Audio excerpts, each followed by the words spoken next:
Olá, no vídeo de hoje o assunto é o arquétipo do polvo. O polvo é um animal que habita a imaginação da humanidade desde tempos longínquos como algo que é muito diferente do que nós somos. E por ser algo tão diferente do que nós somos, ele foi muitas vezes mal compreendido, como a gente vai ver. A realidade é que hoje existem cerca de 300 espécies de polvos, que habitam as mais diferentes regiões dos oceanos. Podem habitar as águas mais rasas, lamas, areais, como também podem seguir com as correntes e ainda podem também ser encontrados em zonas abissais. Também são encontrados dos mais diferentes tamanhos. O polvo gigante do Pacífico, que o próprio nome já diz, pode pesar até 100 quilos e ter braços de até 2 metros, inspirou muitos mitos, que a gente vai conversar mais para frente, de monstros marinhos. Mas a maioria dos polvos não é assim tão grande e existe até aqueles bem pequenininhos, como o polvo pigmeu, que pesa até 30 gramas. Alguns têm um corpo mais ou menos proporcional, vamos dizer assim, em termos da medida do manto e da cabeça e dos tentáculos. Outros têm um manto e cabeça bem menores do que os tentáculos, que são mais longos. Eles variam bastante. Mas todos eles têm essa aparência assim meio alienígena para nós. Ainda isso fica mais alienígena quando a gente pensa que ele tem 3 corações e que o sangue dele é azul. Porque o sangue dele é à base de cobre, o nosso sangue é à base de ferro. Então, esse cobre dá essa coloração azulada do sangue do polvo. O polvo é um animal extremamente inteligente, você já deve ter ouvido falar disso. É algo que se comenta bastante, não somente no meio científico. Por que se comenta bastante? Porque nós estamos acostumados a observar a inteligência aguçada nos animais, principalmente em mamíferos e aves. E quase nunca em animais como polvos, que são moluscos. Mas a verdade é que ele surpreende mais uma vez com essa biologia muito diferente, porque o cérebro dele realmente é muito interessante e o sistema nervoso também. Ele é um animal extremamente inteligente. O cérebro humano tem 4 lobos, né, que são as repartições do nosso cérebro: lobo frontal, temporais, occipital, parietal. O cérebro do polvo tem 35 lobos, 35 subdivisões especializadas. Ele também tem cerca de 500 milhões de neurônios, sendo que 300 milhões desses neurônios estão espalhados pelo seu corpo, principalmente nos seus tentáculos. Cada tentáculo, então, dele é extremamente sensível, extremamente sensível. E ainda nas ventosas, ele possui papilas, como se fossem, né, o equivalente às nossas papilas gustativas, ou seja, terminações nervosas que conseguem sentir gosto. Então, é como se ele tivesse milhões de boquinhas nos tentáculos dele, e ele fosse sentindo tudo que ele pega de uma maneira muito complexa. Imagina tudo que a gente pegasse, a gente sentisse o gosto. E não só nas mãos, nos braços, em tudo. A gente teria uma percepção bem diferente do ambiente. Bem mais completa, uma experiência muito diferente. Então, o polvo ele tem essa experiência muito diferente. Além de tudo, ele é capaz de fazer coisas incríveis. Como, por exemplo, a gente vê em muitos experimentos científicos, o polvo é bastante estudado porque ele é realmente uma criatura muito interessante em termos da inteligência. Então, ele é estudado para que a gente possa compreender como funciona a cognição desse animal e também de nós todos, né? Porque ele é tão diferente, como é que houve essa evolução dessa cognição nele. Então, ele é capaz de abrir potes, ele é capaz de sair de labirintos, ele memoriza o labirinto e é capaz de sair com mais facilidade da próxima vez. Ele observa e aprende. Então, por exemplo, se ele vê alguém abrindo alguma coisa, ele vai lá e abre também. Se ele está na natureza, ele observa os seus arredores e se tiver, por exemplo, uma concha, alguma coisa assim, ele observa aquele animal, vê como que aquele animal se protege. Muitas vezes ele retira o animal da concha, às vezes come esse animal e usa essa concha para se proteger, finge ser esse animal. Aliás, falando em fingir, ele tem essa característica, muitas espécies têm essa característica de imitação. Então, eles podem imitar o formato do corpo de outros animais e também o jeito que outros animais agem. Algumas espécies de polvos observam os linguados, que são aqueles peixes bem fininhos que ficam no fundo do mar, nadando assim bem pertinho da areia. Eles parecem um disco assim. Eles fazem com o corpo deles, que é todo molinho, esse formato e nadam que nem um linguado. Para se proteger de predadores, para tantas coisas que eles podem pensar em fazer.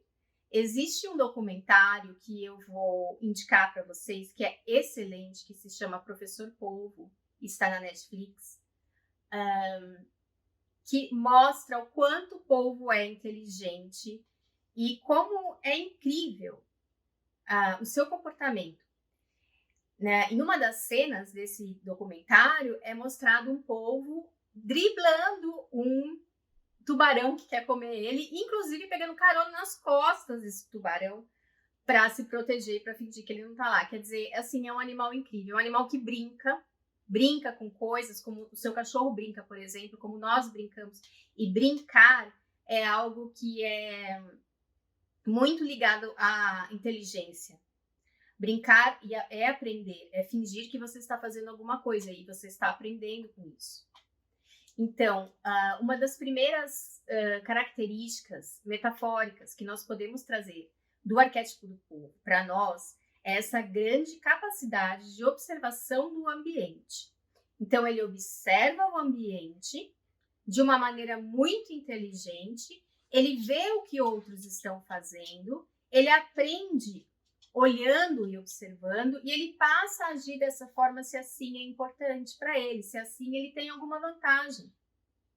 Então, ele é um animal muito observador e também um animal capaz de se adaptar e de entender como é o ambiente que ele está e agir de acordo com o ambiente que ele está, que é uma coisa que para nós pode ser bastante interessante. Se nós estamos num ambiente que a gente vê que é mais tenso, talvez seja melhor a gente se esconder um pouquinho mais, observar como as pessoas estão agindo, talvez não falar o que a gente quer falar naquele momento, talvez deixar para um momento melhor, observar o comportamento das pessoas e ver se elas estão receptivas ao que a gente vai dizer ou não, ao invés de já ir dizendo, né, de seguir os nossos impulsos. Então, o polvo vai trazer para a gente essa observação.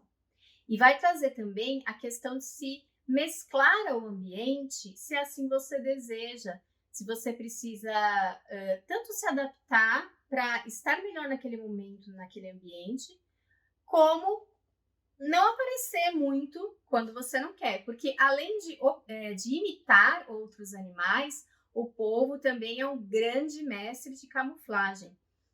A pele dele também tem células especializadas que mudam de cor em questão de segundos com o ambiente que ele está, em cores muito vibrantes e diferentes. Ele fica realmente muito disfarçado. E além disso, como se não fosse suficiente, ele ainda tem certas células na pele, que são como se fossem umas papilas, que aumentam e diminuem de tamanho para ele imitar a textura de pedras, por exemplo. Então, quer dizer, é um animal que é uma loucura a adaptação dele ao ambiente. Ele está do seu lado e você pode muito bem não ver que ele está lá, porque ele se disfarça, assim, extremamente bem. E isso traz para nós uma coisa importante, porque apesar de ele estar se disfarçando, ele está ali numa situação que você não enxerga, isso não quer dizer que ele deixou de ser um polvo. A essência dele de polvo não muda. Ele está te enganando para você achar que ele não está ali. Ele está se protegendo para você achar que ele não está ali. Então, é bom que nós pensemos nisso. Porque quando eu falo se adaptar ao ambiente, quando eu falo que às vezes é melhor a gente não falar, a gente se esconder, a gente usar de nossa inteligência para observar o comportamento dos outros e o ambiente para poder agir de uma certa forma que vai ser melhor para nós, isso não significa que a sua essência, os seus pensamentos, as suas convicções vão mudar. Isso significa que você está usando a sua inteligência para que naquele momento você obtenha o melhor do ambiente. Isso é muito diferente de mentir, isso é muito diferente de ser algo que não é, isso é muito diferente de colocar uma máscara. Isso é aproveitar o que o ambiente está dando, entender o que o ambiente está te dando e agir de uma forma que é melhor para você, porque talvez seja melhor você falar aquilo em um outro momento, talvez seja melhor você procurar inclusive outro lugar, porque esse lugar não é bom para você mais. Essa é uma das lições do povo para nós. Mas, além de tudo isso, e principalmente, né, para completar tudo isso, a gente pode dizer que o polvo é um ser todo molinho, certo? Ele é todo flexível, ele é todo molinho. E por ser um animal que não tem, então, estruturas duras nos seus tentáculos, a estrutura mais dura que ele tem fica na região bucal, que é o aparelho bucal dele. No seu corpo, ele é todo molinho. Isso faz com que ele seja extremamente flexível, com que ele entre em qualquer buraco que ele quiser e com que ele flua com as águas com uma graciosidade e com uma capacidade de se mesclar ao ambiente que é incrível. Então, ser flexível também é uma mensagem do povo. O que nós ganhamos sendo duros demais com nós mesmos, com os outros, tentando nos impor no ambiente que nós estamos quando não é a hora de fazer isso. O povo vem trazer para nós essa mensagem de flexibilidade, de ser macio conosco mesmo e com os outros, de ser molinho. Não é porque nós estamos sendo flexíveis, inteligentes de observar o ambiente e nos adaptando e fluindo que nós deixamos de ser nós mesmos. Nossa essência está dentro de nós, mas é muito importante que nós tenhamos inteligência para saber qual é a hora de fazer cada coisa na nossa vida. Quando nós estudamos os povos, nós nos deparamos com uma palavra que nós que estudamos o comportamento animal estamos já bastante acostumados, mas que talvez a maioria das pessoas não esteja, que é a palavra senciente. Um ser senciente é um ser que sente emoções básicas, que sente medo, que sente alegria, que tem afeto emocional. Então, é muito novo, infelizmente, na história da humanidade, o reconhecimento da senciência dos animais. E este reconhecimento geralmente cabe aos cachorros, aos cavalos, aos golfinhos, aos mamíferos, algumas aves, não é? Nem todas as pessoas, infelizmente, têm a consciência de que os animais são seres sencientes. E o polvo, por ser um molusco, se tornou o símbolo do animal senciente. Porque o polvo é extremamente inteligente e ele é muito... ele interage muito com o humano. Então, quando o humano mergulha, o polvo olha nos olhos do humano, o polvo tenta interagir com o humano, o polvo mostra que ele está ali, que ele está sentindo, que ele sente alegria, tristeza, medo, né? Emoções básicas.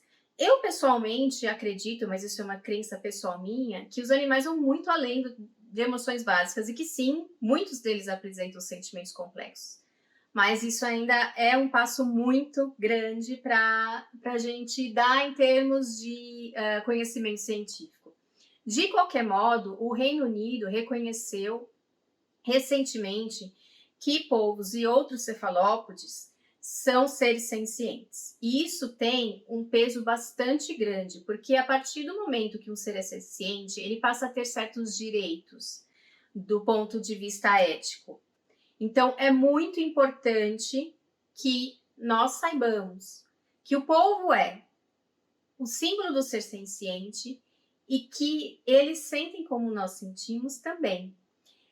E muitas vezes nós não só ignoramos os sentimentos dos animais, como ignoramos os nossos próprios sentimentos. Porque, por exemplo, você pode já ter ouvido falar que o povo é muito inteligente, mas que ele é um ser senciente, talvez você não tenha ouvido falar. Por que isso?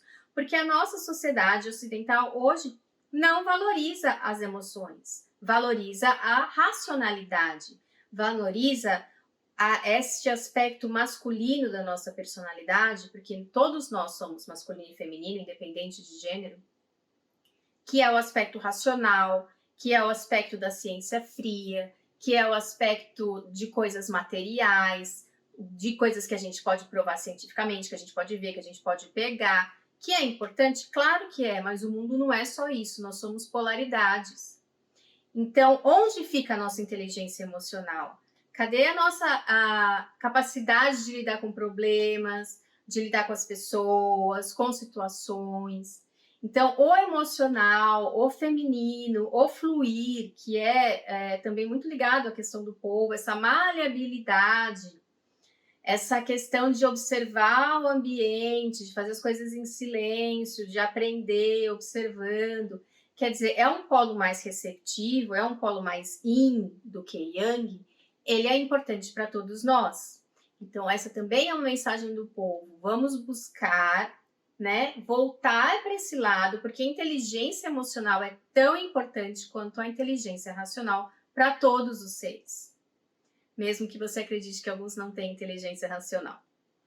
Conversando agora sobre lendas e mitos relacionados a este animal, para que a gente entenda um pouquinho melhor como que nós humanos atribuímos ao polvo um arquétipo e o que a gente faz com ele. Vamos começar falando de uma lenda japonesa do folclore Ainu, da região de Hokkaido. Eu vou ler porque o nome desse bicho, Akorokamui, é o nome de um polvo gigantesco, enorme, de mais de 100 metros, vermelho, que mora nos mares do Japão e que poderia engolir baleias inteiras, barcos inteiros, quer dizer assim, é um monstro realmente descomunal.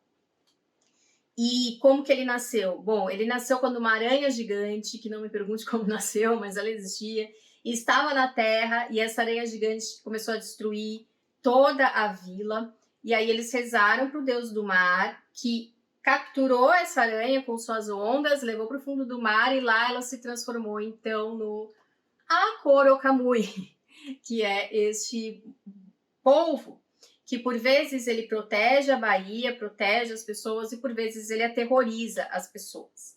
Essa ideia do polvo gigante, ela aparece em quase todas as mitologias relacionadas ao polvo que a gente vai conversar. E muito disso se dá porque a ideia do polvo gigante foi levada de porto em porto pelos navegantes, pelos comerciantes, pelos piratas. Há muito tempo atrás, desde que o homem começou a navegar, ele lida com os mistérios do mar. Ele não entende o que está lá dentro. O mar é escuro. E de lá pode sair qualquer coisa. E de repente saem umas coisas meio gigantes, como por exemplo a lula gigante, que de fato é um animal que existe, ou o polvo gigante do Pacífico. Mas a lula gigante é muito maior. As baleias são gigantescas. Então não se sabe o que tem lá, né? E isso gerou uma curiosidade muito grande sobre o que tem lá e também um medo muito grande.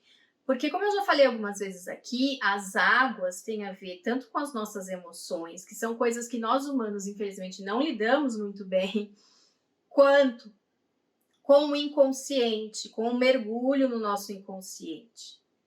Essa escuridão, esta coisa que nós não conhecemos, dá medo para nós humanos. E ainda por cima sai de lá de dentro um bicho desse que parece um alien, que não tem nada a ver com nada que anda na Terra.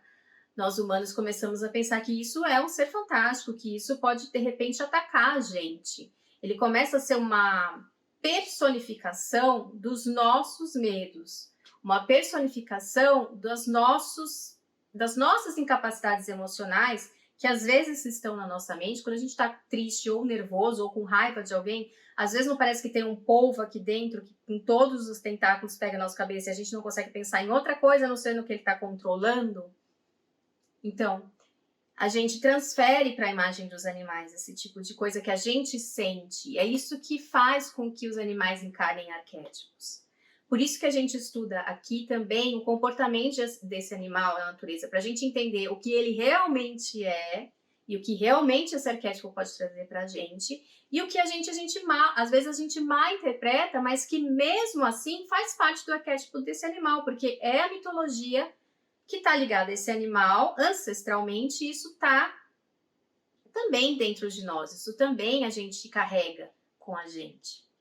Então, falando desses monstros absolutamente gigantescos, o mais famoso deles é o que vem da mitologia nórdica, que é o Kraken. O Kraken é um polvo gigantesco que aparece em uma porção de filmes, uma porção de livros. Às vezes as pessoas confundem até as mitologias, acham que não é da mitologia nórdica, que é da mitologia grega, porque a mitologia grega também tem alguns seres com características de polvos que são dessa maneira. Mas, na verdade, o Kraken vem da mitologia nórdica. E, assim como eu disse para vocês, como as navegações circunnavegaram, né, um planeta, essa lenda foi passando de lugar para lugar. Então, esse monstro que sai do inconsciente, que é incontrolável e que tem tentáculos por todo lado e que é todo molinho e que a gente não sabe o que vai fazer, foi passando de porto em porto, e hoje a gente tem essa imagem do Kraken bem forte. Então, como eu mencionei, na mitologia grega, existem certos seres com características de polvos que também são ligados a essa questão monstruosa. Por exemplo, Hércules, Perseu e Odisseu, eles combateram esses monstros. Odisseu, por exemplo, combateu monstros que se chamavam Sila e Caríbides. Sila era um ser que é parte mulher, tem umas cabeças de cachorro na frente, uns tentáculos, é uma loucura, e que acabou matando, se eu não me engano, 6 companheiros de Ulisses, né, de Odisseu. E Caríbides também era uma donzela que foi transformada em um monstro. É interessante também a gente lembrar da cabeça da Medusa com aquele monte de serpentes, que parece um pouco, lembra um pouco também, né, os tentáculos de um polvo. Então, essa questão do polvo na mitologia grega está ligada à questão do feminino. O mar e as águas são ligadas à questão do feminino, geralmente, a questão das emoções, que é um âmbito feminino. Afrodite, por exemplo, nasceu no mar, que seria para os gregos uma expressão da emoção feminina positiva, né? E enquanto que monstros com características de polvos, por exemplo, seriam uma expressão desse lado emocional descontrolado e sem sentido, porque o polvo, né, para nós, o corpo dele não faz muito sentido, e a gente se sente assim quando a gente está sentindo raiva, ódio ou coisas muito fortes que deixam a gente muito confuso, a gente fica sem meio que sentido, porque a gente não controla isso, né? Como eu falei, parece que é um monte de tentáculo na nossa cabeça controlando tudo que a gente está sentindo e que a gente não consegue falar. Então eles traduziram isso, por exemplo, como estes monstros que, porque moram na água, foram mais ligados também para esse lado feminino, né? Existe também, parecido com Sila, na mitologia asiática de forma geral, isso aparece em várias partes da Ásia, um personagem que se chama Cecaleia. Só que ela não tem esses cachorros na frente, ela geralmente é uma mulher bonita, que tem a parte de cima de mulher, como se fosse uma sereia, só que a parte de baixo são tentáculos, em vez daquele rabo de peixe. E essa cecaleia, ela age mais ou menos como a sereia nas lendas, enfim. Ela pode ser boa, pode ser má, pode fazer trocas com os homens, etc. E ela inspirou a bruxa do mar da Pequena Sereia, por exemplo, que tem esse corpo de baixo como se fosse um tentáculo de um polvo, né? E essa figura dessa bruxa, mais uma vez, como essas emoções femininas incontroláveis, que vão se espalhando, né, como se fosse a tinta de um polvo, porque o polvo solta a tinta e a tinta confunde os predadores, a tinta que ele solta, ela é tóxica, ela pode matar, ela pode sufocar, e que ela entra nas guelras dos peixes, por exemplo, isso pode sufocar, e é como se fosse o nigredo da alquimia.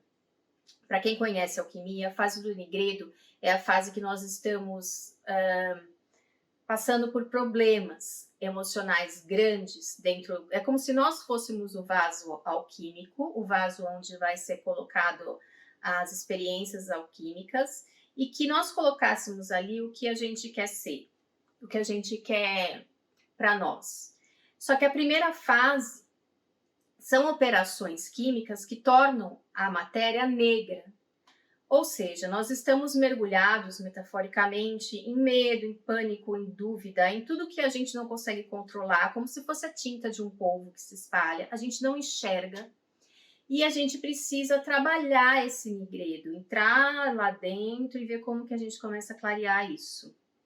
Então, essa ideia dessa bruxa do mar tem a ver com isso. E por fim, a última lenda que eu vou comentar com vocês é uma lenda que vem do Havaí, que é a lenda das divindades Kani e Kanaloa. Kani seria uma divindade que poderia assumir forma de polvo, ou cujo símbolo é o polvo. E Kani e Kanaloa são divindades que representam pares de opostos. Né? Em muitos vídeos eu comentei com vocês como que, principalmente, isso é bastante visível nas culturas ameríndias, mas nesse caso também na Polinésia, e também aparece em outras culturas, que há sempre nosso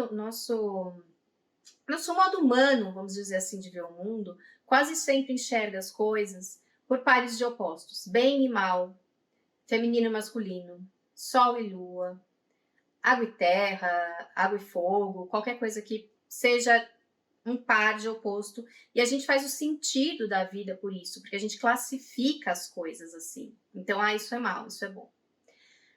Só que nem sempre as coisas são assim, né? Mas, de qualquer forma, a nossa cabeça tende a fazer esse tipo de divisão. Então, existe um princípio único, que se divide em dois. E esse princípio, depois vai ter um terceiro, por exemplo, Pai, Filho e Espírito Santo, tá? Então tem o único, tem o duplo, tem a trindade, tem o quádruplo, e por aí vai. E aí, essa é uma maneira em que nós humanos estruturamos o nosso pensamento, e que estrutura quase todas as mitologias. Então tem o Kani e Kanaloa.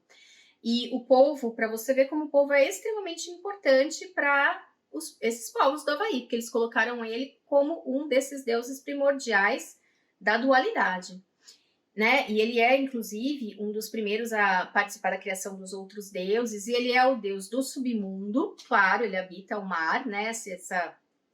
Esse mundo que a gente não tem muito controle, né? Então a gente não entende essa escuridão. E ele é também o senhor da magia, ele ensina magia para as pessoas. Provavelmente muito, né, vendo essa forma dele, que parece realmente uma coisa mágica, uma coisa tão diferente do que a gente está acostumado, né? Ele solta essa tinta, ele muda de cor, ele muda de textura. Realmente as coisas que ele faz parecem um pouco mágicas. Bem, este foi o vídeo do polvo. Eu espero que vocês tenham gostado. Deixem aí nos comentários. Se vocês gostaram desse vídeo, por favor, compartilhem com alguém que está precisando do arquétipo do polvo, precisando de flexibilidade, precisando observar o ambiente, precisando aprender a se defender por maneiras não agressivas. E se quiser também deixar uma sugestão sobre o próximo animal, pode deixar nos comentários. Nós nos vemos na semana que vem com um novo arquétipo.